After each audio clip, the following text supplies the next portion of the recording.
கர்த்தர் அவங்களுக்கு நல்ல சுகத்தை கொடுத்ததுக்காக கர்த்தருடைய நாமத்துக்கு மகிமை உண்டாகட்டும். बहुत लोग कमजोर हैं, लेकिन प्रभु से प्रार्थना करने के समय पर प्रभु उन्हें सामर्थ्य देता है, इसलिए प्रभु की महिमा हो। இன்னைக்கு வந்து குருத்தோலை ஞாயிறுன்னு சொல்லுவாங்க. आज जो है ये जो पाम संडे करके कहते हैं। ஆண்டவர் இந்த உலகத்துல நிறைய காரியங்களை செய்தார். और यह इस समय पर प्रभु बहुत सारा कार्य को करता है। அடிக்கடி இது என்ன செய்தாலுமே ஒரு வசனத்தை மத்தேயு சொல்றாரு 21வது அதிகாரத்துல. और मत्ती 21वें अध्याय पर कहता है, 5வது வசனம் வாசிக்கலாம். 5वां वचन पढ़ेंगे। தீர்க்கதரிசியால் உரைக்கப்பட்டது நிறைவேறும்படி இதெல்லாம் நடந்தது. सिय्योन की बेटी से कहो, देख तेरा राजा तेरे पास आता है, वो नम्र है और गधी पर बैठा है। उसका पहला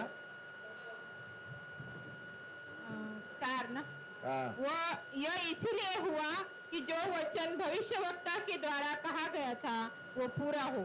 अच्छा, தீர்க்கதரிசிகள் வந்து ஆண்டவருடைய வாழ்க்கையில நடந்த எல்லாமே சொல்லப்பட்டது அதுதான் நடந்தது. और भविष्यवक्ताओं के बारे में जो उन्होंने बताया था वही बात यहाँ पर पूरी हो रही थी। ஆண்டவர் நிறைய காரியங்களை உலகத்துல செய்தார். और प्रभु बहुत सारे बातों को इस दुनिया में किया है। அவருடைய பிரசங்கம் நதிக்கரை ஓரம் இருக்குன்னு தீர்க்கதரிசிகளை சொல்லியிருக்கு, அது அப்படி நடந்தது. और उसका प्रचार नदी के किनारे में होगा करके लिखा गया है, वो वैसे ही पूरा हुआ। நாட்டுல இருந்து ஆரம்பிக்கும்னு போட்டிருக்கு, அது அப்படியே அவர் செய்தார். जबूलून के नगर से वो आरंभ होगा करके लिखा गया, वैसे ही हुआ है। அற்புதம் அடையாளம், அதாவது குருடர்கள் பார்வையடைகிறது, முடவர்கள் நடக்கிறது, எல்லாமே தீர்க்க தரிசனத்தில் எழுதுறதா அப்படியே நடந்தது. अद्भुत चमत्कार, जो लंगड़े चलते हैं, अंधे देखते हैं, ये सारा जो भविष्यवक्ताओं ने कहा है वो पूरा हुआ है। अनेक கட்டப்பட்ட ஜனங்களை கர்த்தர் கட்டவிழ்த்தார். बहुत सारे बंधे हुए लोगों को प्रभु ने बंधन को खोल दिया। दरिद्रர் ஆண்டவருடைய நாமத்தினால் ஆசீர்வதிக்கப்பட்டார். और बहुत सारे कंगाल प्रभु के वचन के आशीषों से भरपूर हुए। ஊழியத்தில் முக்கியமாக பஸ்கா பண்டிகை தான் ரொம்ப முக்கியமானது. और उसके सबसे मुख्य सेवकाई में बस्का का त्योहार है। எல்லா பண்டிகையுமே 7 நாள் வரைக்கும் நடக்குது. आज सारा त्योहार 7 दिन मनाया जाता है। பஸ்கா பண்டிகையில் நினைச்சவன சபையை நல்ல அலங்காரம் பண்ணி और उस बस्का के त्योहार पर पूरे भवन को श्रृंगार करते हैं। होसन्ना என்று படிச்சு ஆண்டவருடைய நாமத்தை உயர்த்துவார்கள். और उस दिन में होसन्ना होसन्ना करके प्रभु के नाम की महिमा करते हैं। होसन्ना என்ன அர்த்தம்? होसन्ना का मतलब क्या है? என்ன அர்த்தம்? இப்பொழுதே எங்களை ரட்சிக்கணும். अरे प्रभु अभी हमारा उद्धार कर। இயேசுவை பார்க்காம இருக்கும்போதே இந்த பாட்டை படிப்பாங்க. और यीशु को जब नहीं जानते थे, अनजान में भी इस गीत को पहले गाते थे। எல்லா வருஷமும் பஸ்கா பண்டிகைக்கு படிப்பாங்க. हर साल में बस्का के त्योहार उस फसल में वो लोग आते हैं। இருந்தாலும் எல்லா யூதர்களும் அங்க போயிடுவாங்க. और कहीं पर भी रहे तो सारे यहूदी यरूशलेम में पहुंच जाते हैं। எல்லாரும் இந்த பஸ்கா பண்டிகையில போய் கலந்துக்கிடுவாங்க. और सारे लोग यरूशलेम में आकर पहुंच जाते हैं। என்ன நடக்க போகுது அப்படின்னா, और वहां पर क्या हो रहा है? எல்லா ஜனங்களுக்காக ஒரு பெரிய பரிசுத்தமான பலியை செலுத்த போகிறார். और सारे लोगों के लिए एक पवित्र बलि चढ़ाया जाता है। அது பஸ்கா பண்டிகையில தான் நடக்க போகுது. और ये बस्का के त्योहार में ही होने वाला है। எப்ப நடக்க போகுது? குட் ஃப்ரைடே அன்னைக்கு. ये कब होगा? गुड फ्राइडे के दिन में। அதுக்கு முந்திய இந்த காரியங்களை செய்தாங்க. और उसके पहले ये बातें वहां पर हुई। யாத்ராமத்துல சொல்லும்போது 14 நாள் அந்த ஆட்டுக்குட்டிய எல்லாம் இவங்க பத்திரப்படுத்தி வைக்கணும். निर्गमन में लिखा है कि 14 दिन तक इस बकरे को जो बलि चढ़ाना है उसे संभाल कर रखना है।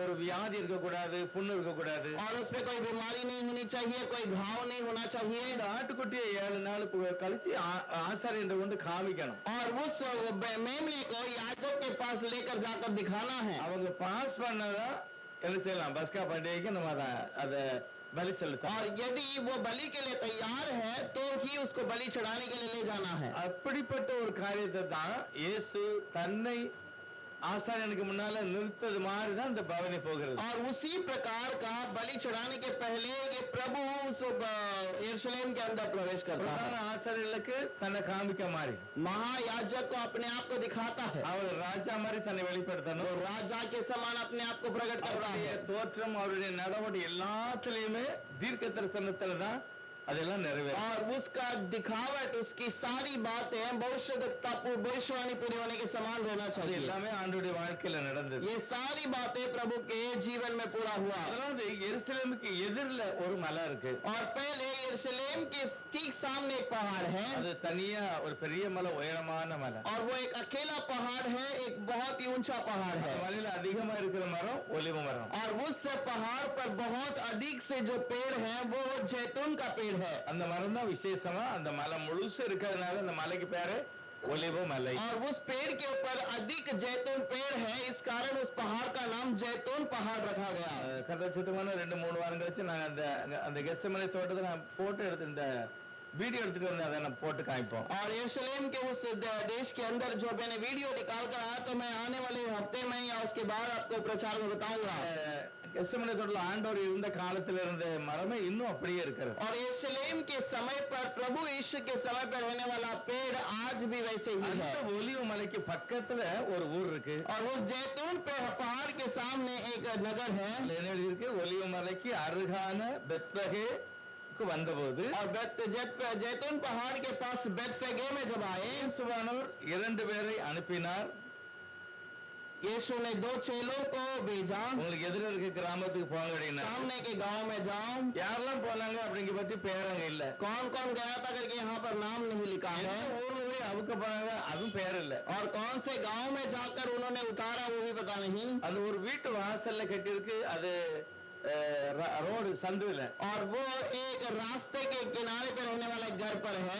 அதெல்லாம் அங்க விவரமே இல்ல. वहाँ पर ये सारी बातें तो नहीं ஆனா लिखी, இதெல்லாம் நடந்த சொல்லிருக்கு. தீர்க்கதரிசினால் சொல்லப்பட்டபடி நடந்தது. लेकिन ये बातें कहने के बाद लिखा है कि भविष्यद्वक्ताओं के द्वारा जो कहा गया वो बातें पूरी हुई। தீர்க்க தரிசனத்துல என்ன எழுதுதோ அதை இயேசுவோட வாழ்க்கையில நடத்தி காண்பித்ததை ஜனங்கள் பார்த்தார்கள். भविष्यद्वक्ताओं के जीवन में जो बातें हुई हैं, ये बातें पूरा होने के लिए कहा गया। உலகத்தில் உள்ள அத்தனை பேரை பற்றியுமே பைபிள்ல எழுதியிருக்கிறது. और दुनिया के सारे लोगों के बारे में यहाँ पर लिखा गया है, அப்படியே எழுதியிருக்கு. हमारे बारे में भी लिखा गया। நம்மளும் அந்த காரியத்தை அப்படியே செய்தாதான் அது ஆசீர்வாதத்தை நம்ம எடுக்க முடியும். और हम भी उस बात को वैसे ही पूरा करेंगे तो वो आशीष को ले நம்ம सकते हैं। எல்லாருமே எப்படிதான் நம்ம வாழணும், எப்படிதான் இருக்கணும்னு சொல்லி கர்த்தர் விரும்புகிறார். और हम कैसे जीवन बिताना है, कैसे रहना है, प्रभु ऐसे चाहता है। நம்மளும் சொல்லணும், இந்த வார்த்தையின்படி நான் வாழுகிறேன், हे प्रभु, इस वचन के अनुसार मैं जीवन बिताऊंगा, ஒரு விசுவாச வாழ்க்கை வாழுகிறேன், और ऐसा एक विश्वास का जीवन बिताऊंगा, சுவிசேஷகனாக நான் வாழுகிறேன். या फिर एक सुसमाचारक के समान रहूंगा। வசனத்தோட நம்ம வாழ்க்கை இருக்கும்போது ஒரு ஆசீர்வாதம். वचन के अनुसार जब मेरा जीवन रहता है वो आशीष का होगा। தயவுசெய்து 2வது வசனத்தை யாராவது வாசிக்கலாம்? दूसरा वचन को पढ़ेंगे, மத்தேயு 21:2 வசனம். मत्ती का 21 पे दूसरा। உங்களுக்கு எதிரே இருக்கிற கிராமத்துக்கு போங்கள். போனவுடனே அங்கே ஒரு கழுதையையும் அதனோட குட்டியையும் கட்டியிருக்க காண்பீர்கள். அவைகளை அவிழ்த்து என்னிடத்தில் கொண்டு வாருங்கள். सामने के गांव में जाओ, वहां पहुंचते ही एक गधी बंधी हुई और उसका 7 बच्चा तुम्हें मिलेगा, उन्हें खोलकर मेरे पास ले आओ। இந்த வார்த்தைக்காக நம்ம ஜெபம் பண்ணலாம். इस वचन के लिए प्रार्थना करेंगे। பரிசுத்தமுள்ள ஆண்டவருக்கு நன்றி சொல்கிறேன். पवित्र प्रभु धन्यवाद। நீர் இந்த உலகத்தில் வாழ்ந்த பொழுது अनेक காரியங்களை நீர் நடத்தி காண்பித்தீர். जब आप इस दुनिया में थे बहुत सारे बातों को अपने प्रकट किया, எல்லாமே வார்த்தையோடு இருந்தது. और सब कुछ वचन के अनुसार ஆகவே था। இன்றும் அவைகள் எழுதப்பட்டு வாசிக்கப்பட்டு வருகிறது. और इसलिए आज भी ये पढ़ा जाता है और लिखा जाता है। உலகத்தில் உள்ள ஒவ்வொரு மனிதர்களையுமே நீர் தன்னுடைய கரத்தில் வைத்திருக்கிறீர். दुनिया के सारे लोगों को आपने अपने हाथों में रखा அவர்கள் है। செய்ய வேண்டிய காரியங்களை கர்த்தர் அவர்களுக்கு வெளிப்படுத்தும். और वो जो काम करना चाहिए उसको आपने प्रकट किया, அதையே அவங்களை செய்யணும். उसी को वो पूरा करें। அப்படிப்பட்ட வெளிப்பாடை ஒவ்வொருவருக்கும் தாருங்க. वैसे प्रकाश हर एक को दीजिए। எரேமியா பார்த்து கர்த்தர் அப்படிதான் சொல்கிறார். यिर्मयाह को देखकर प्रभु ने ऐसे நீ कहा, சிறுபிள்ளை என்று சொல்லாத, तो अपने आप को बालक न समझ, நீ என்னுடைய கரத்தில் तू இருக்கிறாய். मेरे हाथों में है, நான் சொன்னதை நீ மற்றவர்களுக்கு சொல்லணும். और मैंने जो तुझे कहा है वो तुझे दूसरों को அவன் बताना। தேவனுடைய வாயாக வெளிப்பட்டு வாழ்க்கையை ஆரம்பித்தான். और वो प्रभु का मुख बनकर अपना जीवन को प्रकट किया। அப்படிப்பட்ட மகிமையான ஒரு தீர்க்கதரிசியாக எரேமியா और இருக்கார். वैसे एक महिमा का भविष्यद्वक्ता यिर्मयाह था। நான் புதிய ஏற்பாட்டில் உள்ள ஒவ்வொருவரும் हम नए नियम के हर एक தேவனுடைய சீசர்களாக प्रभु के सेवक बन, அல்லது அப்போஸ்தலர்களாக या फिर प्रेरित बन, உலகத்தில் வாழ்ந்து கிறிஸ்து வெளிப்படுத்தணும். दुनिया में वह जीवन बिताकर ये मसीहा को प्रकट करना। கர்த்தர் கொடுத்த அதிகாரத்தை பயன்படுத்தணும். और प्रभु ने जो अधिकार दिया उसे अपना उसे उपयोग में लाना। இன்றைக்கு சீசர்களை பார்த்து சொன்ன அந்த வார்த்தையை நாம் தியானிக்கணும். और आज चेलों ने जो कहा है है उस वचन को हमें ध्यान करना நாமளும் சீசரா இருக்கிறோம். और हम भी आपके चेले हैं प्रभु। ஆண்டவரே எங்களை உபயோகப்படுத்தும் ஆசீர்வதியும். हमें उपयोग कर और आशीष कर இயேசுவினுடைய நாமத்தினால பெரிய यीशु के नाम से मांगते हैं ஆமென் ஸ்தோத்திரம். आमीन। இரண்டாவது வசனத்துல ஆண்டவர் தன்னுடைய சீஷர்களுக்கு ஒரு அதிகாரத்தை கொடுக்கிறார். दूसरे अध्याय में प्रभु अपने सेवकों को 2 अधिकार देता है। ஒரு கழுதங்க கட்டப்பட்டிருக்கு, நீங்க போய் அதை அவிழ்க்கணும் அப்படிங்கிறாரு. और एक जो गधा है वो बांधा गया है उसे खोलना। ஆண்டவர் போய் அவிழ்க்கல, சீஷர்களுக்கு கட்டளை கொடுக்கிறார். और प्रभु ने जाकर नहीं खोला, चेलों को वो आज्ञा देता है। அப்போ கட்டப்பட்டிருக்கிற அநேகருடைய வாழ்க்கையை அவுக்கிறதுக்கு சீஷர்களுக்கு கர்த்தர் அதிகாரம் और கொடுக்கிறார். बांधा गया चेलों को वो अधिकार जो है प्रभु ने अधिकार दिया है। என்னது கட்டப்பட்டிருக்கு? क्या बांधा गया है? ஒரு கழுதை இருக்கு, एक गधा है ஆண்டவருக்கு வேணும், और वो गधी प्रभु को चाहिए, ஆனா அதை கட்டி வச்சிருக்கிறாங்க. लेकिन उसे बांध कर रखी गई। ஆண்டவர் சொல்றாரு, நீங்க போய் அவுத்திட்டு வா प्रभु அப்படின்னு. कहता है तुम जाकर उसे खोल कर ले आओ। நம்ம எல்லாருமே சீஷர்கள் புதிய ஏற்பாட்டுல और हम सब चेले हैं इस भविष्यवक्ता के अंदर। எல்லா சீஷர்களுக்குமே ஒரு அதிகாரத்தை கர்த்தர் கொடுக்கிறார். और सारे अध्याय के अंदर प्रभु मनुष्य को एक अधिकार देता है। எல்லாருக்கும் சொல்றாரு, நம்மளை பார்த்து சொல்றாரு, वो हमें देखकर कहता है நீங்க என்ன செய்யணும் தெரியுமா? तुम्हें क्या करना है? அந்த கட்டப்பட்டிருக்கிற கட்டை அவிழ்க்க வேண்டும். और जो बंधन बांधा गया है उसे खोलो। இந்த அதிகாரம் ஆண்டவர் தன்னுடைய சீஷர்களுக்கு கொடுக்கிறார். और ये अधिकार प्रभु अपने चेलों को देता है। இன்னொரு இடத்துல சொல்றாரு, நீங்க எவைகளை கட்டுவீர்களோ அது கட்டப்படும். और एक जगह पर कहता है तुम जिसे बांधोगे वो बांधा जाएगा, எது கட்ட அவிழ்க்கிறீர்களோ அது அவிழ்க்கப்படும். जैसे तुम खोलोगे वो खोला जाएगा। இந்த அதிகாரத்தை நம்ம எல்லாருக்குமே கர்த்தர் और தந்தார். ये अधिकार प्रभु ने हम हर एक को दिया है। எல்லா சீஷர்களுக்கும் கர்த்தர் கொடுக்கிறார். सारे चेलों को प्रभु ने दे दिया। இன்னைக்கு எதுலெல்லாம் கட்டப்பட்டிருக்காங்க ஜனங்க? आज किस किस बात में बांधे गए हैं? நிறைய காரியத்துல நிறைய பேர் கட்டப்படுறாங்க. बहुत सारे बातों में बहुत सारे लोग बांधे गए हैं। ஆனால் சீஷர்கள் சென்று அதை அவிழ்க்கும் போது தான் அது விடுதலை. लेकिन चेले जब जाकर उसे खोलते हैं उन्हें छुटकारा है। இவங்க நேரம் அந்த கழுதையை போய் கட்ட அவிழ்க்க போறாங்க. और ये जाकर वहां पर उस बंधन को खोले जाते हैं। தீர்க்கதரிசி சொன்னபடி தான் நடக்க போகுது. और भविष्यवाणी जो कहा गया है वही पूरा होगा। ஆனால் இயேசுவானவர் இந்த இடத்துல தீர்க்க தரிசனமா ஒரு சில காரியத்தை சொல்றாரு. लेकिन यीशु मसीह उस लोगों के सामने भविष्यवाणी करता है। எங்க இருந்து அந்த கிராமத்துக்கு போங்க, तुम जाकर उस नगर में जाओ, அங்க இருவழி சந்தியில ஒரு கழுதையும் ஒரு குட்டியும் கட்டி இருக்கிறது. वहाँ पर 2 रास्ता अलग होने के स्थान पर एक घर है, वहाँ पर एक गधी और उसका बच्चा बंधा है। அவுக்கும் போது அந்த கழுதைக்கு உள்ள ஆளு என்ன சொல்லுவாங்க?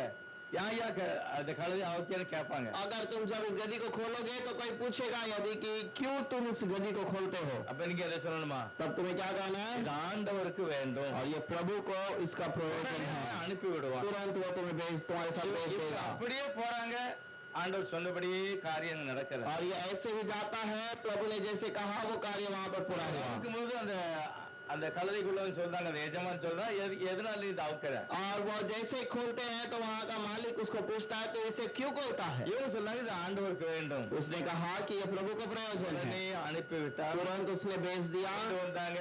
लेकर आए, அதுக்கு மேல சில துணிகளை விரிச்சாங்க. उसके ऊपर एक कपड़े को लादे। இயேசுவானவர் அந்த கழுதையில மேல உட்கார்ந்து இயேசு அவர் பிரயாணமாய் போகிறார். यीशु उस गधी के ऊपर बैठकर वो यात्रा कर ஒலிவ गया। மலையிலிருந்து இப்ப எருசலேமை பார்த்து போறாரு. अब एक जैतून के पहाड़ से वो यरूशलेम की ओर जाता है। இங்க இருந்து கம்சகம் அது எது வரைக்கும் இருக்கும்? நம்ம கோட்டாக்கு தூரம் இருக்கும். और वो शायद यहाँ से कोटनाका के दूर तक होगा। இவ்வளவு தூரமான இடத்துல ஆண்டவர் அவர் கழுதையில போறாரு. ஆனா முன்னும் பின்னுமாக என்ன செய்றாங்க? और ये प्रभु इतना दूर उन्हें ले जाता है, लेकिन आगे पीछे लोग क्या करते நிறைய हैं? பேர் வஸ்திரங்களை விரித்தார்கள். बहुत सारे लोगों ने वस्त्र को वहाँ पर बिखेर दिया। நிறைய பேர் இந்த இலைகளை எல்லாம் வெட்டி பரப்புதாங்க. बहुत सारे लोगों ने डालियों को काट कर रास्ते पे बिखेर दिया। எல்லாமே அவங்களுக்கு தெரியாமே செய்தாங்க. ये सारे लोग अनजान में इस बातों को करने लगे। எப்பமாவது ராஜாக்கள் வரும்போது அந்த மாதிரி செய்வாங்க. कभी राजा जब आते हैं तो ऐसा कार्य किया जाता है। பெரிய பெரிய தீர்க்கதரிசிகள் கூட இந்த மாதிரி செய்யல. बड़े बड़े भविष्यवक्ताओं के लिए भी ऐसा कार्य नहीं ஆனா किया गया। இயேசுவானவருக்கு இந்த மாதிரி ஒரு சூழ்நிலையை கர்த்தரே சொன்னாரு, அது அப்படியே நடக்கல. लेकिन यीशु मसीह के लिए प्रभु ने खुद ऐसा कार्य को दिखाया, वो कार्य को उन्होंने वैसे प्रकट किया। ஒலிவ மலையிலிருந்து அப்படியே போகிறார். जैतून के पहाड़ से प्रभु ऐसे ही चल कर आता है। விசாரிக்காங்க, இது யாரு அப்படின்னுட்டு. बहुत सारे लोग पूछते हैं ये कौन है? இவர் ஒரு தீர்க்கதரிசியானவர், ये भविष्यवक्ता है இவர்தான் இயேசுவானவர். और यही यीशु है। அப்ப இவர் என்ன செய்யணும்? तब इसे क्या करना है? இப்ப இவர் தீர்க்கதரிசி அப்படின்னா என்ன செய்யணும்னு எதிர்பார்க்காங்க. आप भविष्यवक्ता है तो ये हमारे लिए क्या करना चाहिए करके लोग चाहते हैं। ஆண்டவரே இப்பமே இதை மீட்டுக் கொள்ள வேண்டும். है प्रभु अभी तो यरूशलेम को छुड़ा, இன்னைக்கே நீர் விடுதலை ஆக்க. आज ही तो उसे छुड़ा दे, ஏன்னா அது ஆளுகிறது ரோம் அரசாங்கம் ஆண்டுகிட்டு இருக்கு. क्योंकि यरूशलेम को राज्य करने वाला रोम के नगर के लोग हैं। எல்லாருக்கும் சந்தோஷம், இயேசு இன்னைக்கு ஏதோ ஒரு காரியத்தை செய்ய போறார். सारे लोगों को खुशी हुई कि यीशु एक कार्य को करने वाला है। ராஜாவாக போறாரு, ये राजा होने जा रहा है, எருசலேமை பார்த்து போறாரு. यरूशलेम की ओर जा रहा है। கண்டிப்பா நம்ம தேசத்துக்கு ஒரு விடுதலை கிடைக்க போகுது. जरूर हमारे देश के लिए छुटकारा है। நமக்கு தெரியும் யூத ஜனங்களை எல்லாரும் பயபக்தியோட தெய்வத்தை ஆராதித்தாலும், और हम जानते हैं यहूदी लोग सब लोग प्रभु का भय के साथ रहने के बावजूद ஆனா மற்றவனுடைய ஆட்சிக்கு கீழ தான் இருக்காங்க. और वो दूसरों के आज्ञा के अधीन नहीं है, ஆட்சி செய்ததுதான் வேற ஆளுதான். और आज्ञा करने राज्य करने वाले सब और हैं। நேச்சரா நடக்க போகுது. लेकिन अब सीधे सामने हो रहा है। என்ன நடக்கு அப்படின்னா வாசிக்கலாம் நம்ம சகரியா 9:9 जकरिया का किताब उसका 9वां अध्याय का 9वां वचन। பழைய ஏற்பாடுல சகரியால 9:9 சீயோன் குமாரத்தியே மிகவும் கலிகூறு, எருசலேம் குமாரத்தியே கம்பீரி, இதோ உன் ராஜா உன்னிடத்தில் வருகிறார். அவர் நீதி உள்ளவரும் ரட்சிக்கிறவரும் தாழ்மை உள்ளவரும் கழுதையின் மேலும் கழுதை குட்டியாகிய மரியின் மேலும் ஏறி வருகிறவருமாய் இருக்கிறார்.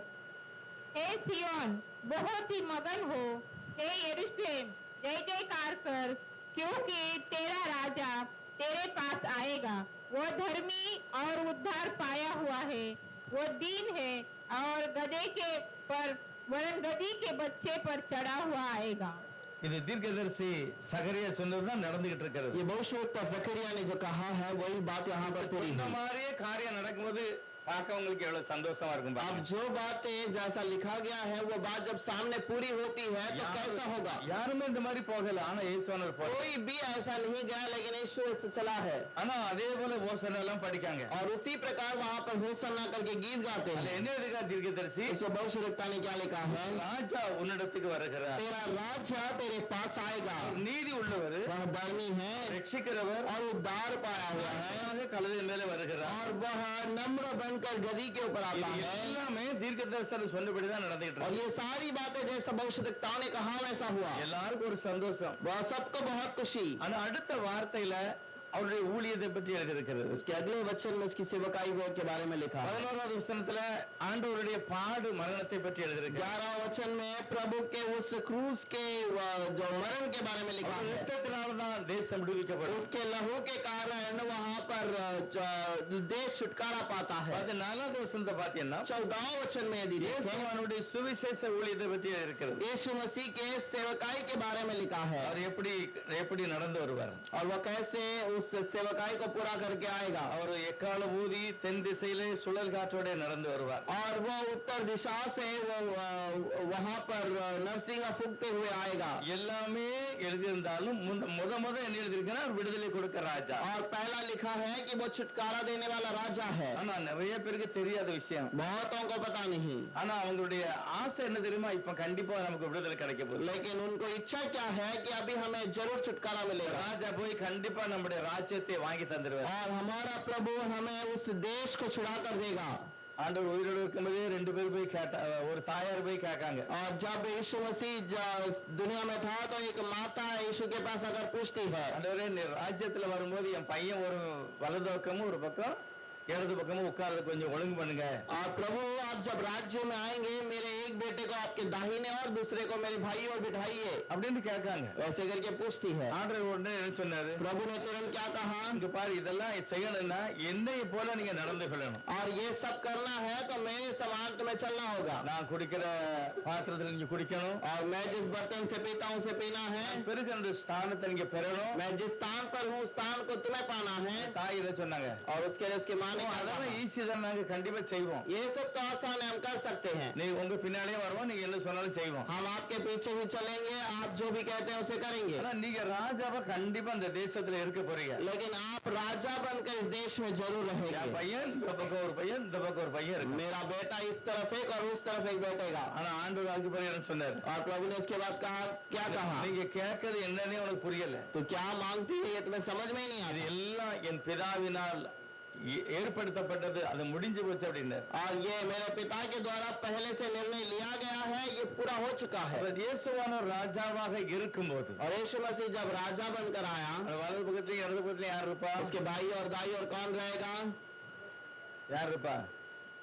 மோசேயும் எலியாவும் இருப்பாங்கன்னு எழுதியிருக்கு. मूसा और एलिया रहेगा करके लिखा है। அவங்க முன்னாலேயே தேவன் அதுக்கு ஆயத்தப்படுத்தி வைத்திருக்கிறார். और उसके प्रभु ने पहले से उसे तैयार करके रखा है। வேதாகமத்துல இது இவரே கூட எழுதியிருக்கிறாரு. इसी ने एक जगह पर लिखा है, கர்த்தர் அந்த ராஜாவாக அவங்க பக்கத்துல இருப்பார் அப்படின்னு. प्रभु राजा बनकर उसके सामने बैठेगा। இவங்க ரெண்டு பேருமே அவருடைய பக்கத்துல உட்கார்ந்து இருக்காங்க. और ये दोनों उसके पास बैठे हैं। தயவுசெய்து 4வது அதிகாரம் வாசிங்கன்னா, சகரியா 4வது அதிகாரம் सगरिया 4 अध्याय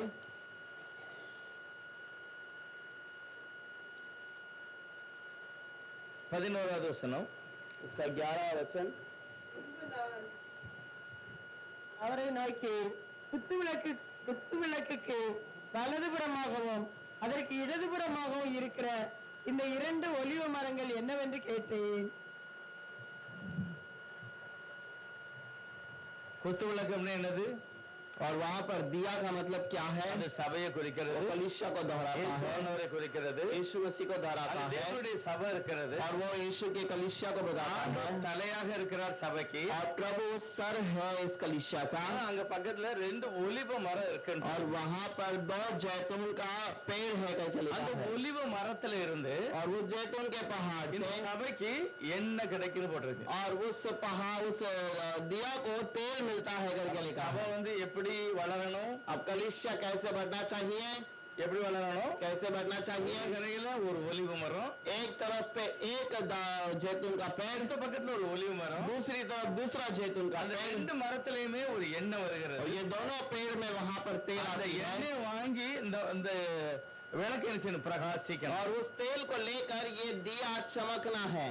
இதைத்தான் அப்போஸ்தலன் பவுல் சொல்லுகிறார். और इसी के बारे में प्रेरित पौलुस कहता है, தீர்க்கதரிசிகள் மூலமாக சொல்லப்பட்ட வார்த்தையில சபை வளரணும். भविष्यद्वक्ताओं की ओर से कलीसिया बढ़ना चाहिए। மோசேயின் ஆகமமும் நிறைவேறணும். और मूसा का जो वचन जो नियम है वो भी पूरा होना தீர்க்க है। தரிசனமும் நடக்கணும். இந்த ரெண்டுமே சபையில் இருக்கணும். और ये दोनों बातें कलीसिया में होनी चाहिए। வேத வார்த்தையின்படியே சபை ஸ்தாபிக்கப்பட்டது. और कलीसिया के वचन के अनुसार कलीसिया का निर्माण हुआ। இதுல என்ன இருக்குது? 10வது வசனத்துல 10वें वचन पर क्या लिखा है? அப்போஸ்தலர் 2வது அதிகாரத்துல எப்படி சபை ஸ்தாபிக்கப்பட்டதோ அதைத்தான் எழுதியிருக்கிறது. प्रेरितों के अध्याय में दूसरे अध्याय में जैसा कलीसिया आरंभ हुआ उसी के बारे में लिखा गया। அற்புதமான ஒரு ஆரம்பத்தினால் और एक छोटी सी बात जो आरंभ हुई है, பெந்தெகோஸ்து நாள் அன்னைக்கு தேவனுடைய சபை அஸ்திவாரப்படப்பட்டது. और प्रभु का उस बेंतेकोस के दिन में उसका नींव डाला गया। அது சேனைகளின் தேவனாய கர்த்தரே அதுக்கு தலைக்கல்ல வைக்கிறார். सेनाओं का यहोवा परमेश्वर उसका कोने का सिरा पत्थर रखता है। அவரே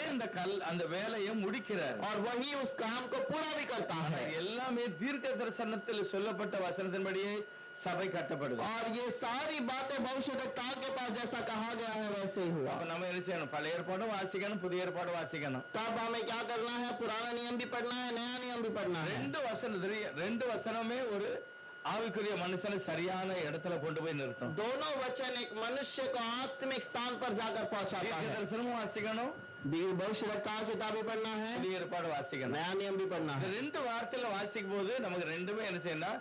கர்த்தருடைய சமூகத்தில் ஒரு மனிதனை கொண்டு சேர்க்கும். और ये दोनों पढ़ने के समय पर प्रभु के वचन के पास हमें ले जाकर पहुंचाएगा। ஒரு முறை நரகத்துல இருக்கிற ஒரு ஐஸ்வர்யவான் சொல்ற, ஆண்டவரே இந்த செத்து போன லாசருவை எங்க அண்ணன் தம்பி இருக்காங்க அவங்க வீட்டுக்கு அனுப்புங்க. एक बार नरक से एक आदमी कहता है, हमारे मरे हुए मेरे जो भाई बंधु हैं नीचे, उनके पास इस मरे हुए लाजर को फिर से भेजो। 5 பேர் இருக்காங்க எங்க வீட்டுல, मेरे घर में 5 भाई हैं, அவங்க ஒரு கீழ்ப்படியாத ஜனம், वो आज्ञा नहीं मानते हैं।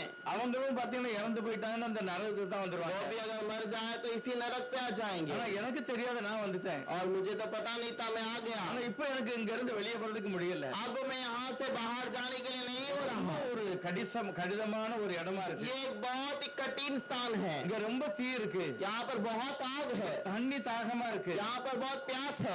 என் உடன் பிறந்தவங்க இந்த இடத்துக்கு வந்துடக்கூடாது. मेरे साथ में जन्मे हुए यहाँ नहीं आना चाहिए। தயவுசெய்து யாரையாவது கொண்டு அனுப்பி சொல்லுங்க, और किसी न किसी को बेच कर कहिए அப்ப கர்த்தர் என்ன சொல்றாரு? तब प्रभु क्या कहता है? அவர்களுக்கு மோசையும் தீர்க்கதரிசி இருக்காங்க, और उनके लिए मूसा और भविष्यवक्ता है, அவங்களுக்கு அவங்க செவி கொடுக்கட்டும். और उनका वो पालन करने दो। அவங்களுக்கு செவி கொடுக்கல அப்படின்னா यदि वो उनका पालन नहीं करे, இந்த ஊழியக்காரன் போய் சொன்னாலும் கேட்க மாட்டாங்க. कोई भी सेवक जाके कहे तो भी नहीं सुनेंगे। அப்போ பரலோகத்துக்கு போகணும், அக்கினிக்கு தப்பணும்னா என்ன செய்யணும்? अब स्वर्ग में जाना है, अग्नि से बचना है, तो क्या करना? மோசையின் ஆகமத்தையும் தீர்க்க தரிசனத்தை நான் கவனிக்கணும், मूसा का व्यवस्था को और भविष्यवक्ताओं की किताब को हमें देखना है, வாசிக்கணும், हमें पढ़ना है, தியானிக்கணும். हमें ध्यान देना है। எல்லாமே கர்த்தருடைய சமூகத்துல தான் நம்மளை கொண்டு போய் நிறுத்தும். ये सारी बातें हमें प्रभु के समूह में जाकर खड़ा அடுத்து करेगा। அதுல ஒரு வசனம் பாத்தீங்கன்னா அந்த கடைசியில அந்த நம்ம வாசித்தோம்ல, उसके बाद आगे वचन है 4வது அதிகாரத்துல 4वां अध्याय जकरिया 13வது வசனத்துல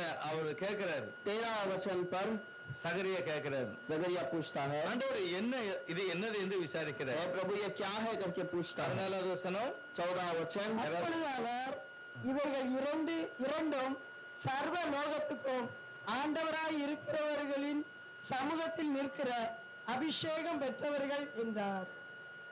तब उसने कहा, इनका अर्थ ताजे तेल से भरे हुए वे दो पुरुष हैं जो सारे पृथ्वी के परमेश्वर के पास हाजिर रहते हैं।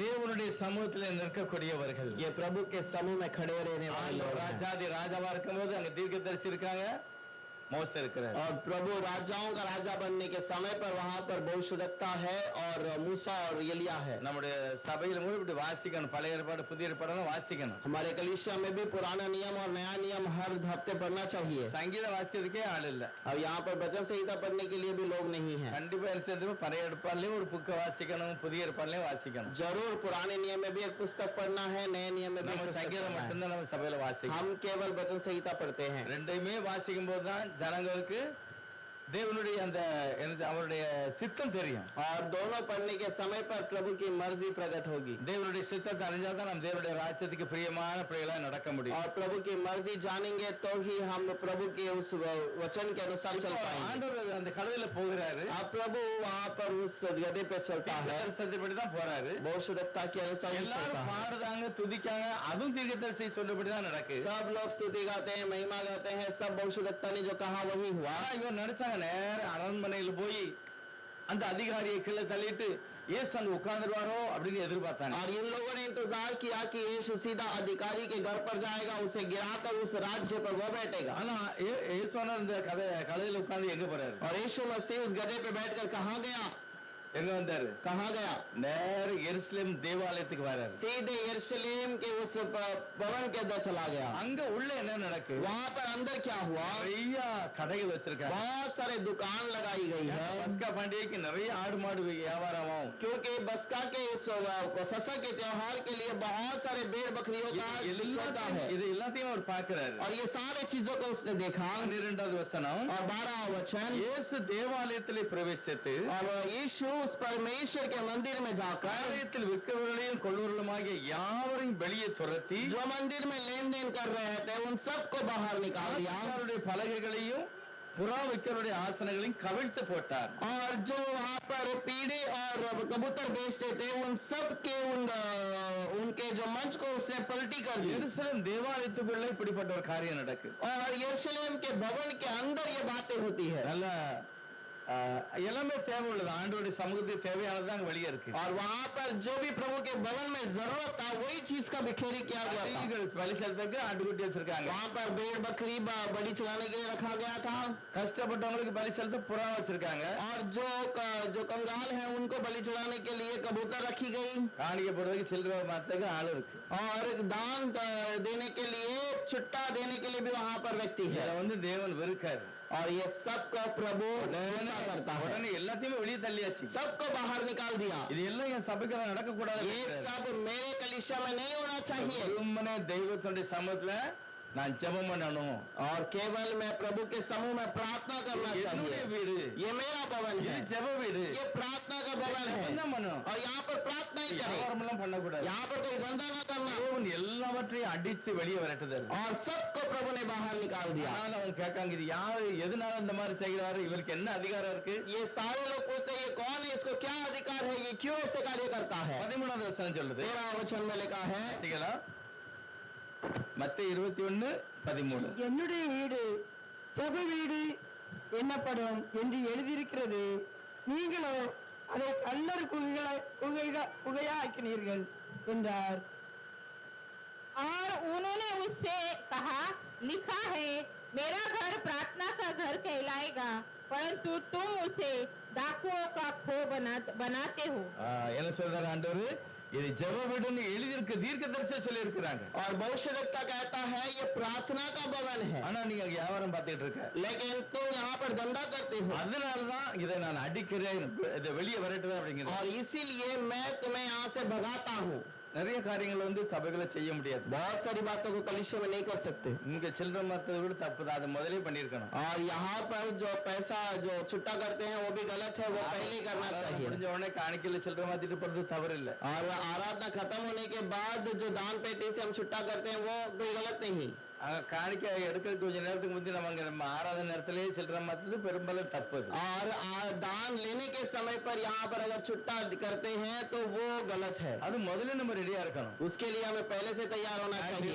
முன்னாலே எல்லாத்தையும் ரெடி பண்ணிடணும். रविवार के दिन पहले से सब तैयार होना चाहिए. ஆண்டவருடைய ஊழியத்தினுடைய கடைசி காலத்துல, लेकिन प्रभु के सेवकाई के आखिर समय पर தகாதது சபைக்குள்ள செய்த ஜனங்களை அவர் கவிழ்த்து போட்டார். और जो नहीं करना चाहिए उस कार्य को उन्होंने किया तो उसने कलीसिया में उलट कर दिया. முக்கியமானது கேட்காங்க, இது யார் செய்தீர், உனக்கு என்ன அதிகாரம்? और उससे पूछते हैं कि तो क्या अधिकार है, तो इसे क्यों करता है. ஒரு போய் சொன்னாராம், एक व्यक्ति ने जाकर कहा, ஆண்டவருக்கு இரக்கமே இல்லையா? प्रभु दया नहीं करता क्या? ஏழை எளிய ஜனம் படைச்சிட்டு போனதான ஒரு கடை வச்சு கொடுத்திருக்கு. और ये दुकान तो इसीलिए लगाया है कि यहाँ पर कष्टों में रहने वाले थोड़ा दुकान लगाकर पैसे कमा ले. நல்ல ஊழியத்துக்கு தானே அவங்க எல்லாம் நல்ல பலிக்குள்ள தானே கொண்டு வந்திருக்காங்க. ये बलि चढ़ाने के लिए ही तो लेकर आए हैं. இவர் இரக்கம் இல்லாம இப்படி அடிச்சு வரட்டி, क्यों उनके ऊपर दया नहीं दिखाता और उन्हें मारकर भगा दिया. அவர் சொல்றாரு, இந்த சர்ச்சுக்குள்ள இது நடக்க கூடாது. और उसने कहा इस कलीसिया में ये नहीं होना चाहिए, வெளியே வச்சுக்கங்க. वो तो बाहर चला दे.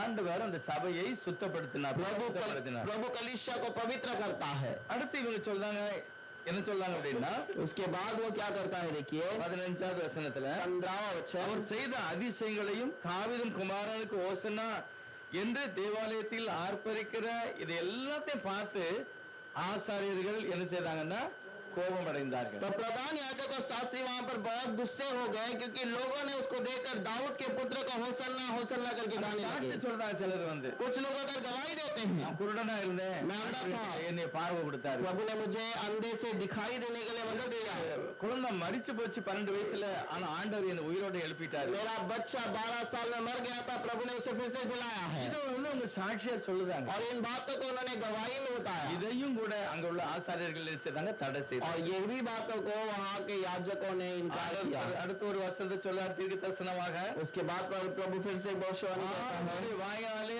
பாட்டு வரும், ஆராதிப்பாங்க, துதிப்பாங்கன்னு கூட எழுதி இருக்கிறது பழைய ஏற்பாடு. और वहाँ पर लिखा है कि बच्चों के मुंह से प्रभु की स्तुति कराई जाएगी.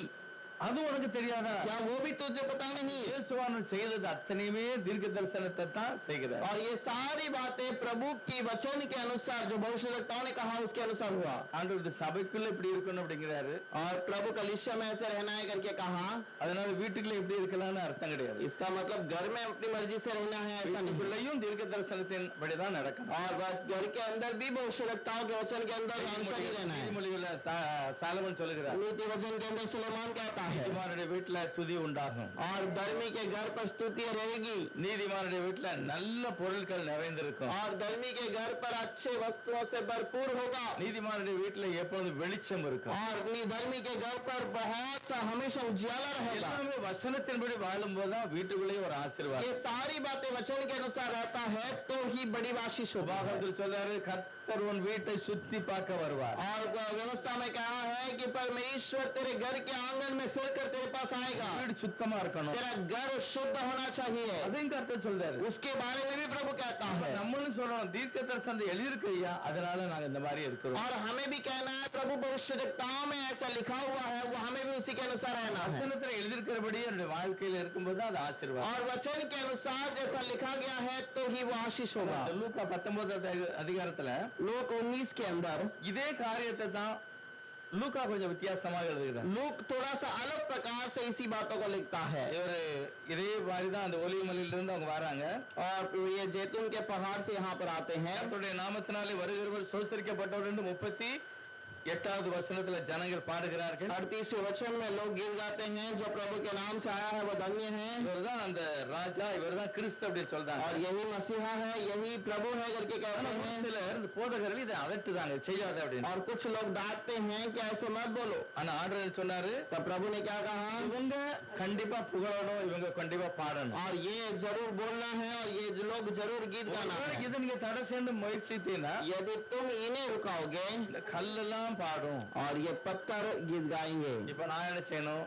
अब हमें क्या करना है ஆண்டவரே நான் பாடுவேன், हे प्रभु मैं गाऊंगा நான் உம்மை துதிப்பேன், मैं आपकी स्तुति நான் करूंगा சாட்சி சொல்லுவேன். और मैं गवाही दूंगा ஏன்னா நீ செய்யலன்னா வேற ஆளு செய்யும் அப்படின்னு சொல்றாரு. और तू नहीं करेगा तो दूसरा कोई करेगा करके प्रभु कहता है சபையில சாட்சி சொல்லணும், கண்டிப்பா தேவனை மகிமைப்படுத்த. भविष्य में जरूर गवाही देना है அதுல எழுதிருக்கு அப்படித்தான். उसमें ऐसे ही लिखा है அவர் செய்த எல்லாத்தையும் சொல்றாங்க. और जो भी उसने कहा वो पूरा हुआ கர்த்தர் அதை விரும்புகிறார். प्रभु से चाहता है ரெண்டாவது அவரை நம்ம பாடி மகிமைப்படுத்தணும். और उसको गीत गाकर महिमा करना है நீங்க அந்த இஸ்ரவேல் ஜனங்கள் ஆராதித்ததெல்லாம் பாத்தீங்கன்னா इजरायली जब आराधना करते थे उसे यदि देखें இப்படி சும்மாலாம் நின்னு ஆராதிக்க மாட்டாங்க. और ऐसे ही खड़े रह के आराधना नहीं இப்படி करते थे। எதையாவது பிடிச்சுக்கிட்டு और कुछ चीजों को पकड़कर இப்படி ஆடிக்கிட்டே தான் ஆராதிப்பாங்க. वो अपने आप को पूरे हिलाते हुए ऐसे ஆடுவாங்க, இப்படி ஆடுவாங்க, वो अपने आप को हिलाते हैं கை அசைப்பாங்க. उनके हाथ को हिलाते हैं இஸ்ரவேல் தேசத்துல இப்படி நடந்தது. ऐसे इजराइल देश में होता है கர்த்தர் சித்தமான அந்த இதை நான் பிற காமிக்கப்படுறேன். उस प्रभु की इच्छा हो तो मैं उस बात को ऐसे दिखाऊंगा என்னுடைய வாய் மட்டும் இல்லையா, என் சரீரமும் அசையணும். और वो केवल मेरा मुंह नहीं बल्कि मेरा पूरा शरीर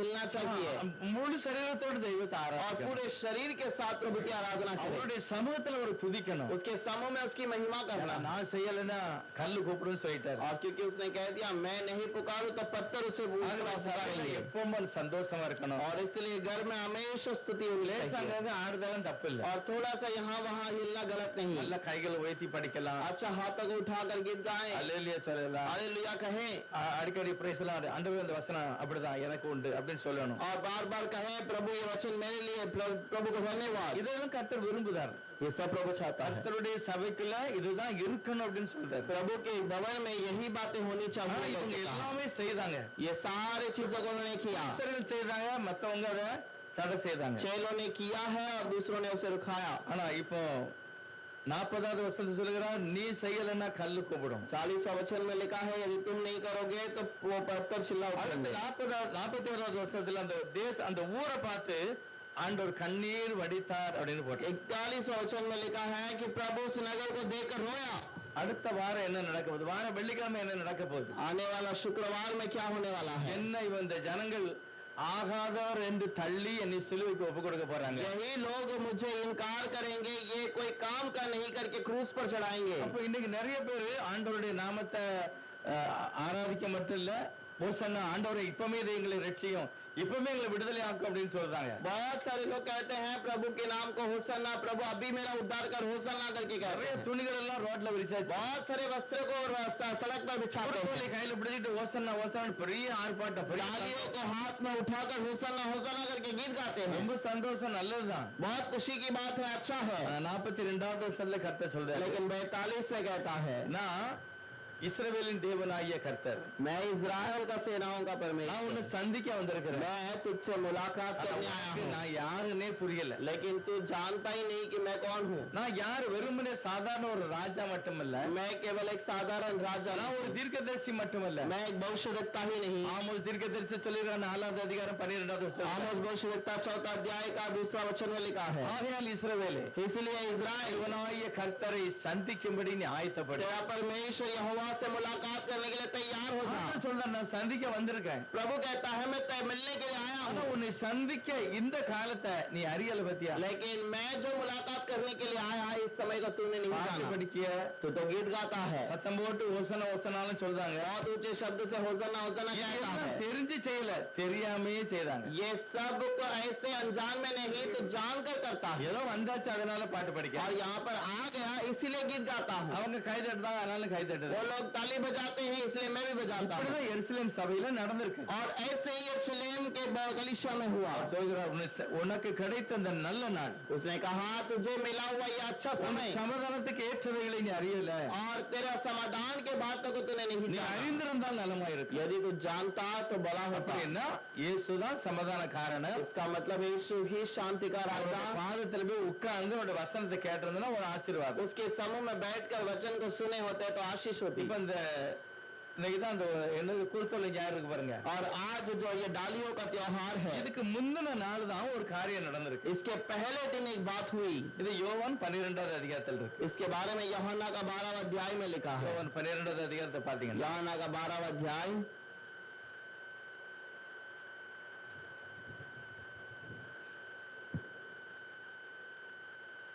12ல நீங்க 15 பாத்தீங்கன்னா 14 12 में 15 वचन पढ़ेंगे। 12ல இருந்து ஒரு வசனம் ஆரம்பிக்கிறது. மறுநாளிலே ஆண்டவர் என்ன செய்கிறாரு? எருசலேமுக்கு அந்த பண்டிகைக்கு போகிறார். अगले दिन में प्रभु यीशु उस त्योहार के लिए जाता है। சொல்லி குருத்தோலைகளை பிடித்துக் கொண்டு அவருக்கு எதிரே போய் ஓசன்னா ஓசனான்னு பாடுவாங்க. और 12-13 अध्याय में लिखा है कि उसके सामने से जाकर उन्होंने होसना होसना करके गीत गाया। சொல்லுகிறது, எழுதப்பட்ட வார்த்தையில் உள்ள தீர்க்க தரிசனத்தின்படியே கர்த்தர் அந்த கழுதை குட்டி மேல ஏறி போகிறார். 14 वचन में लिखा है कि यीशु को जैसे लिखा गया उस वैसे ही वो गधी के बच्चे के ऊपर बैठ कर आया। அப்ப நேத்து என்ன நடந்தது? तब कल क्या हुआ है? இது இன்னைக்கு சண்டே நடந்திருக்கு. சண்டே நடக்கு. और ये रविवार के दिन होता है, ஆனா நேத்து சனிக்கிழமை. लेकिन शनिवार के दिन। அல்ல வாசிங்க அந்த வசனத்துல 3வது வசனம். और तीसरा वचन 12:3। அப்பொழுது மரியாள் விலையேற பெற்ற களங்கம் இல்லாத நலதம் என்னும் தைலத்தில் ஒரு ராத்தல் கொண்டு வந்து அதை இயேசுவின் பாதங்களில் பூசி தன் தலைமயிராலும் அவருடைய பாதங்களை துடைத்தாள். அந்த வீடு முழுவதும் தைலத்தின் பரிமளத்தினால் நிறைந்தது. तब मरियम ने जटामासी का आधा सेर बहुमूल्य इत्र लेकर यीशु के पांव पर डाला और अपने बालों से उसे उसके पांव पोंछे और इत्र की सुगंध से घर सुगंधित हो गया। இந்த வார்த்தை பாத்தீங்கன்னா ये वचन को यदि देखें, ஆண்டவர் சொல்றாரு, இவ்வளவு நீங்க தொந்தரவு பண்ணாதங்க, इसको परेशान मत करो करके कहता है। சொல்றாரு, ஐயோ இவ்வளவு விலை உயர்ந்த தைலத்தை இப்படி வீணா கொட்டுதாளே, और ऐसे कीमती इत्र को इसने ऐसे उंडेल दिया। இதனால விட்டு தரித்திரருக்கு செய்யலாமா? अच्छा सा बेच कर कंगाल को डाल सकती थी। ஆண்டவர் என்ன சொல்றாரு? लेकिन प्रभु ने क्या कहा? அவளை நீங்க தொந்தரவு செய்யக்கூடாது, ऐसे परेशान मत करो। இவள் என்னுடைய அடக்கத்துக்காக இதை செய்திருக்கிறார். और इसने मेरे दफन किए जाने के पहले इसने छिलने के लिए எப்பவும் இருக்காங்க, நீங்க எப்பவும் உதவி செய்யலாம். कंगाल तो हमेशा है, उसे हमेशा मदद करो। ஆனா இவள் செய்த வேலை ஒரு பெரிய வேலை. लेकिन इसने जो काम किया वो बड़ा काम। முதல் வசனத்துல போடுங்க பாருங்க, पहला वचन में लिखा है பண்டிகை வருவதற்கு 6 நாளைக்கு முந்தி நடந்திருக்கிறது. और यहाँ पर लिखा है बस्का के त्योहार के उस 6 दिन के पहले ही हुआ। நேரத்துல தீர்க்கதரிசியை போல இருந்த இயேசுவானுடைய பாதம் ஒரு இதுல வாசிருக்கேன் நான், கம்சகம் 40,000 किलोमीटर அவர் 3 வருஷத்தில் நடந்திருக்கிறான்னு போட்டு. और एक किताब में मैंने पढ़ा है करीब 40,000 किलोमीटर उसने चला है अपने सारे जीवन में। நடந்தது மட்டும் वो उतना चला है। அப்போ அவருடைய கால் எப்படி இருக்கும்? अब उसका पैर कैसा होगा? எப்படி இருக்கும்? कैसा होगा? பலவீனமா இருக்கும், कमजोर होगा, ஒருவேளை வெடிப்பு இருக்கலாம், शायद उस पे ஒரு முழுமையான ஒரு மனிதனை போலதான் தீர்க்கதரிசி போலதான் நடமாடினார். क्योंकि भविष्यवक्ता के समान मनुष्य के समान चला। அப்படிப்பட்ட தீர்க்கதரிசியுடைய பாதத்தில் சரியான நேரத்தில் விலையுயர்ந்த ஒரு தைலத்தை கொண்டு ஊத்தி அந்த காலை அவர் துடைக்கிறார். और वैसे भविष्यवक्ता के समान उसके पैर को ऊपर वो उस तीतर को डालकर उसे धोया है। எப்படி தெரியும் இவளுக்கு இந்த மாதிரிலாம் நடக்க போகுது? इसको कैसे पता कि ऐसे कार्य हुआ होगा? ஒரு தீர்க்கதரிசி சொல்கிறார், और एक भविष्यवक्ता कहता है அவ வீட்டுல உட்காரும் போது இயேசுநாதர் ஒரு நாள் பிரசங்கம் பண்ண இருப்பாங்க. उसके घर पर रहने के समय पर यीशु एक दिन प्रचार किया। மார்த்தாளே, हे मार्ता, நிறைய காரியத்தை பற்றி கவலைப்படுத, तू बहुत सारी बातों का चिंता करती है। மரியாள் தன்னை விட்டு எடுபடாத ஒரு நல்ல பங்கை தெரிந்து கொண்டாள். लेकिन मरियम ने अपने अंदर एक अच्छा सा बाग चुन लिया जो उसे छीना नहीं जा மரியாளுக்கு सकता। தெரிஞ்சு போச்சு, मरियम को पता चल गया தீர்க்கதரிசி ये भविष्यवक्ता है, மேசியா ये मसीहा है வார்த்தைகளை நிறைவேற்றுகிறார், और ये वचन को पूरा कर रहा है। ஒரு சிலைக்கு போறாரு, जरूर एक क्रूस पर जाएगा அவருடைய அடக்கத்துல நான் இதெல்லாம் செய்யணும், और उसके दफन में ये सब करना है। கண்டிப்பா அது செய்யணும்னு ஒரு ஆசைப்பட்டாள். और वो करने के लिए उसने इच्छा किया அதுக்காக தான் எல்லாமே ரெடி பண்ணி வச்சுட்டாராம். और इसीलिए उसे तैयार करके रख दिया। எப்படி தெரியும்? कैसे पता? கர்த்தர் அந்த எண்ணத்தை அவளுக்கு கொடுத்தார். प्रभु ने उस मन को उसे दिया है ஒருவர் செய்ய முடியாத ஒரு தொகையை விலையுயர்ந்த காரியத்தை செய்கிறார். और बहुत कीमती चीज को जो कोई कर नहीं सकता யோவான் 12:5 சொல்கிறது இதை 300 பணத்துக்கு விற்கலாம். यूहन्ना 12:5 में लिखा है कि इसे 300 दिनार में बेचा जा 300 सकता है பணத்துக்கு விற்கலாம். 300 दिनार में 300 பணம்னா எவ்வளவு? 300 दिनार का मतलब क्या அதுக்கு நீங்க விளங்கணும்னா இன்னொரு கதையை பத்தி விளங்கிடும். और आप एक चीजों को पढ़ेंगे तो आपको समझ में आ जाएगा அது வாசிக்கலாம். वचन को पढ़ेंगे யோவான் 6:7 வாசிக்கலாம். यूहन्ना का 6:7 पढ़ेंगे அதை வாசித்தாச்சுன்னா இந்த ரேட் நமக்கு புரிஞ்சுக்கிடும். इस दाम का कीमत कितना है वो वहां पर पढ़ने के समझ में आ जाएगा யோவான் 6:7 यूहन्ना का 6 के अंदर 7 பிலிப்பு அவருக்கு பிரதித்திரமாக இவர்களில் ஒவ்வொருவன் கொஞ்சம் கொஞ்சம் எடுத்துக்கொண்டாலும் 200 பணத்து அப்பங்களும் இவர்களுக்கு போதாதே என்றான். फिलिपुस ने उनसे कहा उनको उत्तर दिया कि 200 दिनार की रोटी भी उनके लिए पूरी न होगी कि उनमें से हर एक को थोड़ी थोड़ी मिल जाए. கதை விளங்குதா? क्या आपको समझ में आता है பிலிப்பர் சொல்றாரு, फिलिपुस कहता है நம்மகிட்ட ஆண்கள் மட்டும் 5000 பேர் இருக்காங்க. हमारे पास पुरुष 5000 हैं இன்னும் லேடிஸ் எல்லாம் கவனிச்சா நிறைய பேர். और लेडीज सब गिनेंगे तो बहुत सारे लोग हैं சின்ன நாஷ்டா மாதிரி கொடுத்தா கூட 200 பணத்துக்கு வாங்கணும். अगर ये छोटा सा नाश्ता भी देंगे तो वो भी 200 दिनार का लेना होगा அப்ப 5000 அந்த 200 அந்த பணத்துல எவ்வளவு பேர் நாஷ்டா பண்ணலாம்? अब वो 200 दिनार के कीमत में कितने लोग खाना खा सकते हैं 6000 7000 பேர் சாப்பிடலாம். करीब 6000 7000 लोग खा सकते हैं ஆனா இன்னைக்கு இது கூட 300 பணம் சொல்லிருக்கு. लेकिन ये जो इतर का मोल दिया गया है ये 300 दिनार का है கொஞ்சம் யோசிச்சு பாருங்க, எவ்வளவு ஒரு விலை உயர்ந்த ஒரு காரியத்தை மரியாதை செய்திருக்காங்க. थोड़ा सोच कर देखिए कितना कीमती इतर इसने उंडेला है அப்ப இதுல 10000 பேருக்கு மேல சாப்பிடலாம். करीब 10,000 के ऊपर खा सकते हैं அவ்வளவு பேருக்கு செலவு பண்ணக்கூடிய பணம் उतने जो पैसा जो कीमत का मोल है இயேசுநாதருடைய பாதத்திலே அவள் அதை ஊற்றுகிறார். यीशु मसीह के पैरों के पास उसने उंडेल दिया அவள் துடைக்கிறார். उसे धो दिया நாளைக்கு என்ன நடக்க போகுது? कल क्या होने वाला है அவனியா போறாரு. वो वहां पर यात्रा में जा रहा है வெள்ளிக்கிழமை என்ன நடக்க போகிறது? और शुक्रवार को क्या होगा ஆட்டுக்குட்டியாக பலியாக वो बसका का मेमने के रूप में बलि चढ़ाया जाने वाला है அவருடைய அந்த வேலையெல்லாம் பார்த்தா ஒரு ஆச்சரியம். और उसका काम को देखेंगे तो आश्चर्य है இந்த திருத்துவக்காரர்கள் ஒரு சிலது விளங்காது. और जो 3 खुदा करके मानते हैं उनको ये बात इस समझ में नहीं आती எபிரேயர் 9வது அதிகாரம் इब्रानियों का 9वां अध्याय வாசிக்கலாம் ஒரு வசனத்தை. 12வது வசனம். 12वां वचन எபிரேயர் 9:12. इब्रानियों का 9 के अंदर 12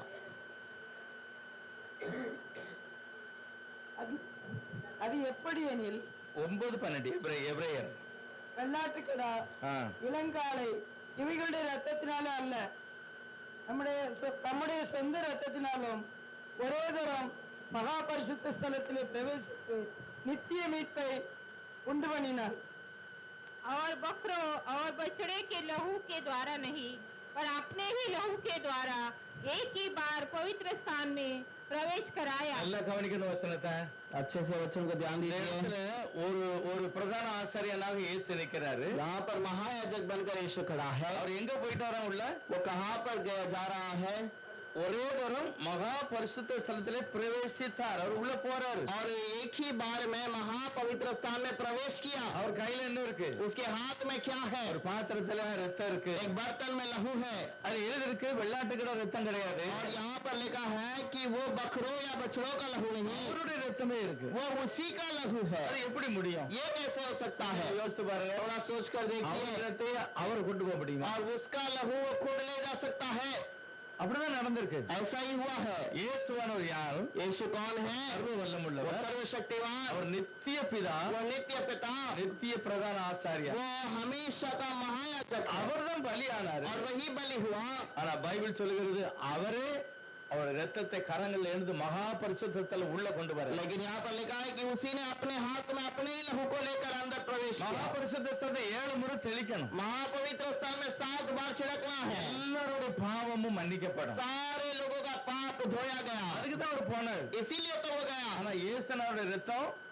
लेकिन यीशु मसीह का लहू உலகத்தில் உள்ள அத்தனை பேருடைய பாவத்தையும் எனது கழுவி பரிசுத்தமாக்குகிறார். और दुनिया के सारे लोगों के पाप को धोकर शुद्ध करता है. ஆட்டுக்குட்டியும் அவர்தான், अब मेमना भी वही है, ஆசாரியனும் அவர். महायाजक भी वही है. இதையெல்லாம் புரிந்து கொண்ட மரியாள் விலையுயர்ந்த ஒரு காரியத்தை செய்கிறார். और ये सारी बातों को समझने वाली मरियम एक बहुत बड़े कार्य को करती है. சொல்றாரு, इसलिए प्रभु ने कहा இவர் செய்தது உலகமெல்லாம் சொல்லப்படும். इसने जो भी किया है दुनिया भर में प्रकट होता है. இவனை நீங்க வருத்தப்படுத்தாதங்க. और ये सारे चीजों को तुम दुखित ना करो. ஆனா லூக்கா 19வது அதிகாரம் 43வது வசனத்தில் लोक 19 के अंदर 43वां वचन ஆண்டவர் சொல்கிறாரு, प्रभु कहता है, உனக்கு கிடைத்த இந்த நாளிலே உன் சமாதானத்துக்கு ஏற்றவளை நீ அறிந்திருந்தால் நலமா இருக்கும்.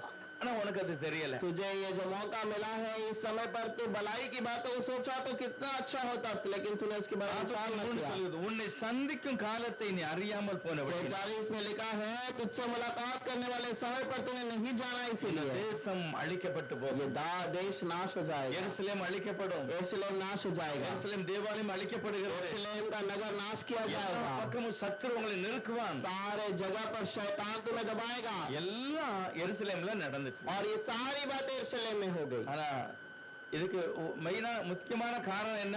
இயேசுவானவரை அறியாமல் செய்தார். मुख्य कारण क्या है? यीशु मसीह को अनजान में करते हैं. ஏதோ செய்தாங்க, ஆனா அதெல்லாம் தெரியல. और ये कैसे ही करते हैं लेकिन उन्हें पता नहीं. அவர்தான் ராஜா, वही राजा है, அவர்தான் சமாதானத்தின் பிரபு, वही समाधान का प्रभु है. அவர் ஒரு பெரிய தீர்க்கதரிசியாக இருந்தார். और वो बहुत बड़ा भविष्यद्वक्ता बनकर आया. பிரதான ஆசாரியர். वही महायाजक है. அவர் அந்த ரத்தத்தை கொண்டு போகும்போதுதான் திரச்சில ரெண்டா கிழிஞ்சு போச்சு. और जब वो लहू को लेकर जाता है तब ही वो पर्दा ऊपर से नीचे फट गया. இயேசு கிறிஸ்து எப்பொழுது அந்த ரத்தத்தை கொண்டு வராரு? कब यीशु लहू को ले गया? குட்பிரேயர் அன்னைக்கு தான் கொண்டு வராரு. और जिस दिन वो क्रूस पर चलाया गया उसी शुक्रवार में ले गया. எல்லாரும் பண்டிகைக்கு நிக்காங்க. सब लोग पर त्योहार के लिए तैयार हैं. லட்சம் பேர் இருப்பாங்க. बहुत सारे लाखों लोग हैं. ஆனா அந்த நேரத்துல ஆண்டவர் அவரே ஆட்டுக்குட்டியாக அவரே பிரதான ஆசாரியனாக செய்கிறார். उसी समय पर वही महायाजक बनकर वही लहू को लेकर अंदर प्रवेश करता है. சொல்லுது, இயேசு தேவன் தன்னுடைய மகிமையை யாருக்குமே கொடுக்க और மாட்டார். इसीलिए कहा गया है कि यीशु अपने प्रभु अपने महिमा को किसी को नहीं देता. ஏன் கொடுக்க மாட்டாரு? क्यों नहीं देता? அவங்களால செய்ய முடியாது. क्योंकि वो कोई नहीं कर सकता है. யாரால செய்ய முடியாது? कौन नहीं कर सकता? தீர்க்கதரிசி செய்ய முடியாது. भविष्यद्वक्ता नहीं कर सकता. ஆதாமால செய்ய முடியாது. आदम नहीं कर पाया. யாருமே செய்ய कोई முடியாது. भी नहीं कर सकता. அதனால தேவன் தன்னுடைய அந்த மகிமைய, அந்த மன்னிக்கிறத, நம்மளை கழுவி பரிசுத்தமாக்குற அந்த ஸ்தானத்தை ஒரு ஆள்கிட்ட கொடுக்கல, அவரே நின்னு और செய்ய. इसलिए प्रभु उस महान कार्य को करने के लिए वो किसी मनुष्य को नहीं दिया, वो खुद खड़े रह के करता है. ஆகவேதான் அவர் யாரு?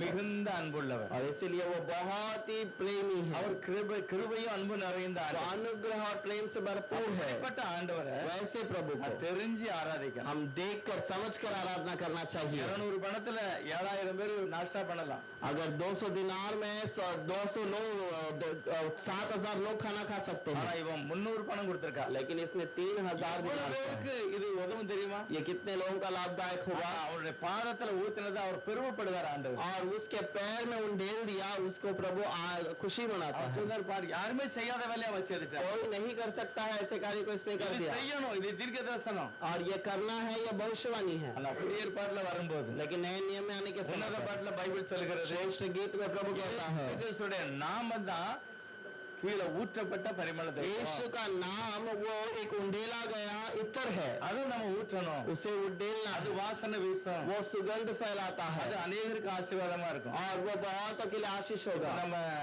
குடும்ப ஜெபம் பண்ணும்போது, और जब प्रार्थना करने के समय पर, गीत गाने के समय पर, நாம ஊற்றப்படுகிறது அக்கமத்தில் உள்ளவங்களுக்கு தெரியணும், இவங்க கிறிஸ்தவங்க அப்படின்னு. वो नाम उंडेले जाने के समय पर उन्हें पता होना चाहिए ये मसीहा के लोग हैं. இவங்க அந்த நாமத்தை ஊற்றுகிறார்கள். और ये उस नाम को उंडेलते हैं. நம்ம வீட்டுக்குள்ள நடக்கிற ஜெபம் நம்மள ஆசீர்வதிக்கும். हमारे घर के अंदर की प्रार्थना हमें आशीष करनी चाहिए, மற்றவங்களையும் ஆசீர்வதிக்கும். दूसरों को भी आशीष होना காரணம் அது चाहिए. ஊற்றப்பட்ட பரிமள தைலம். क्योंकि वो उंडेला गया तेल है. என்னது ஊற்றப்பட்ட தைலம்? और वो किस प्रकार का इत्र है? உன்னத பாட்டு சொல்லிருக்கு, அவருடைய நாமம். இயேசுவின் நாமம் தான் ஊற்றப்பட்ட தைலம். श्रेष्ठ गीत में लिखा गया है यीशु का नाम उंडेला गया इत्र है. அந்த வீடு முழுவதும் பரிமள தைலத்தால் वो நிறைந்தது. पूरा घर उस इत्र से भरपूर हो गया. சாதாரண மரியா அந்த வேலையை பண்ணியிருக்கா. एक साधारण मरियम ने ऐसे काम को किया, எவ்வளவு உயர்ந்த ஒரு வேலையை பண்ணியிருக்கா பாருங்க. कितना महान कार्य किया है। கர்த்தருக்காக நாம் காரியங்களை செய்யணும். आज प्रभु के लिए कार्य करें। உண்மையிலே நம்ம இந்த கிதியோன் ஊழியத்துக்கெல்லாம் கொடுத்தது ஒரு பெரிய சந்தோஷம். हम गिदियोन की सेवकाई में जो बड़ा काम किया है वो बहुत बड़ा है, நாமத்தை நாம் அறிவிக்கிறோம். और उसके नाम को हम प्रकट करते हैं। போன வாரத்துல அங்க அது எங்க வச்சிருந்தாங்க,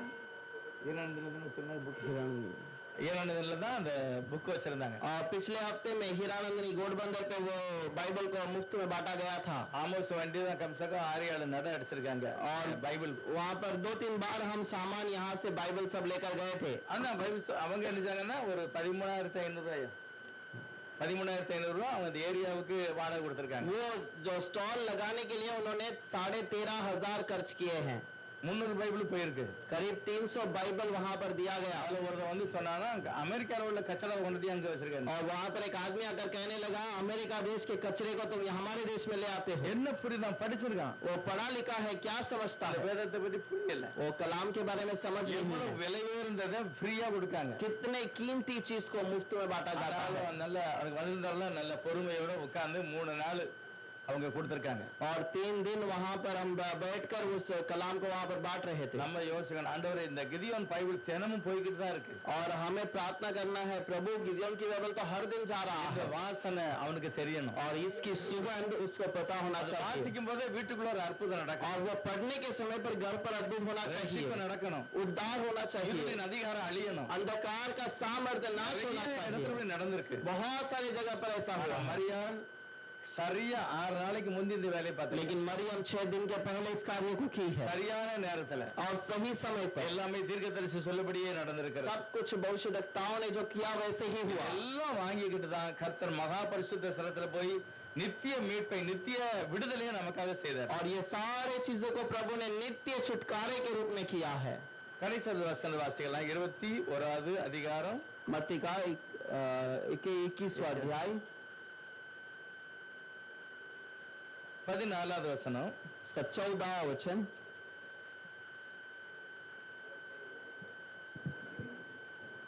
21-14வது வசனம்.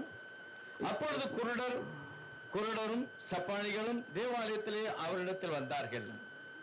तब अंधे और लंगड़े मंदिर में उसके पास आए, அவர்களை சுஸ்தமாக்கினார். और उसने उन्हें चंगा किया। அவர் செய்த அதிசயங்களையும் தாவீதின் குமாரனுக்கு ஓசனா என்று சொல்லதையும் எல்லாரும் பார்த்தாங்க. और परंतु जब प्रधान याजक और शास्त्रियों ने देखा कि वो दाऊद के संतान பெரிய को कहते हैं, மகிமையான காரியம் அந்த சபைக்குள்ள நடந்தது. एक महान कार्य उस मंदिर में हुआ है। அறியாதவர்கள் அவருக்கு மேல கோபம் அடைந்தாங்க. और जो नहीं समझते थे उन्होंने उस ஆனா புரிந்தவர்கள் क्रोध किया, தேவனுடைய நாமத்தை உயர்த்தினார்கள், பாடி மகிமைப்படுத்தினார்கள். लेकिन जो समझते थे उन्होंने उसके नाम की महिमा और बड़ाई की। அப்படிப்பட்ட மகிமையான ஆசீர்வாதம் பக்காவா உலகத்துல நடக்க போகிறது. और वैसे महिमा का आशीष हर एक के जीवन में ராஜாதி ராஜாவாக வரப்போகிறார். यीशु राजाओं का राजा बनकर आएगा। வரும்போது எதுல வருவாரா? अब आने के समय पर कैसे आएगा? மேல ஒரு ராஜாதி और वो उस घोड़े के ऊपर आएगा। அப்பொழுது முழு அதிகாரத்தையும் கர்த்தர் தன்னிடத்தில் எடுத்துக்கொள்கிறார். तब सारा अधिकार प्रभु अपने ऊपर ले लेता है। கர்த்தர் அப்படிப்பட்ட மகிமையான ஊழியத்தை நிறைவேற்றும் முந்தி நம்ம எல்லாரும் அவருக்கு என்ன செய்யணும்? மகிமையாக சாட்சியாக வாழணும். और प्रभु हमें वैसे गवाही के रूप में गवाही में खड़े रहने के लिए मदद करना चाहिए। நம்ம என்ன செய்யணும்? சாட்சியாக வாழணும். हम गवाही का जीवन बिताना चाहिए। கர்த்தருடைய நாமத்தை துதிக்கணும், உயர்த்தணும். प्रभु के नाम की महिमा करना है, बढ़ाई करना है। மரியாதை போல விஷயம் தெரிஞ்சு நடக்கணும். मरियम के समान सब कुछ जानकर चले, அப்பொழுது அது உலகத்துல சரித்திரமாக்கப்படுகிறது. और तब वो दुनिया में एक इतिहास के रूप में रचा जाएगा। கர்த்தாவே உங்களை அனைவரையும் ஆசீர்வதிப்பார். प्रभु आप हर एक को आशीष करके संभालेगा, வேத வார்த்தையின்படியே உங்களை ஆசீர்வதிப்பார். वचन के अनुसार ही आपको संभालेगा। தேவனுடைய ஆலயம்